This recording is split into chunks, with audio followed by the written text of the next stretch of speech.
Umabot na sa 4 na katao ang kumpirmadong patay mula sa nangyaring lindol na tumama dito sa probinsya ng Surigao del Norte at mga karatig probinsya Biyernes ng gabi.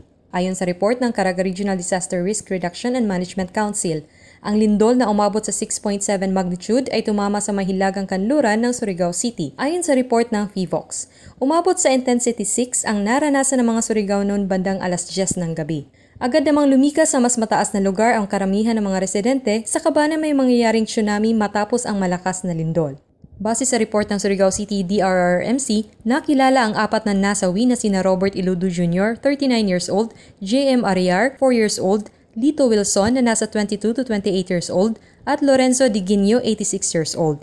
Ayon naman sa Regional DRRMC, umabot na rin sa 14 na katao ang naospital sa Caraga Regional Hospital at may 61 outpatients. May 12 kasalukuyang ginagamot sa bayan na Sison at Placer, Surigao del Norte. Kinumpirma ni RDRRMC Chairperson at OCD Caraga Regional Director Rosauro Arnel Gonzales may ilan ring infrastrukturang nasira dahil sa malakas na lindol. Kabilang dito ang Anao-Awon Bridge sa bayan ng San Francisco, Surigao del Norte at ilang mga daan na bahagyang nasira at hindi madaanan. Yung Anao-Awon Bridge naman, yes, may isang collapse bridge tayo sa Anao-Awon Bridge sa San Francisco ito.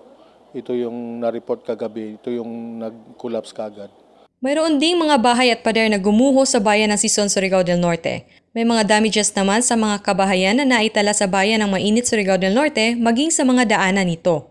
Ang Surigao City Trade School, Surigao State College of Technology at iba pang establishmento ay bahagyaring nasira. Naranasan din ang total blackout sa mga bayan ng Surigao del Norte. Samantala, nakansila rin ang biyahe sa paliparan ng Surigao City dahil sa nasirang runway at maging ang operasyon ng mga sasakyang pandagat sa Lipata Port Terminal ay pansamantalang inilipat sa Surigao City Port dahil sa bitak-bitak na daan at sirang terminal.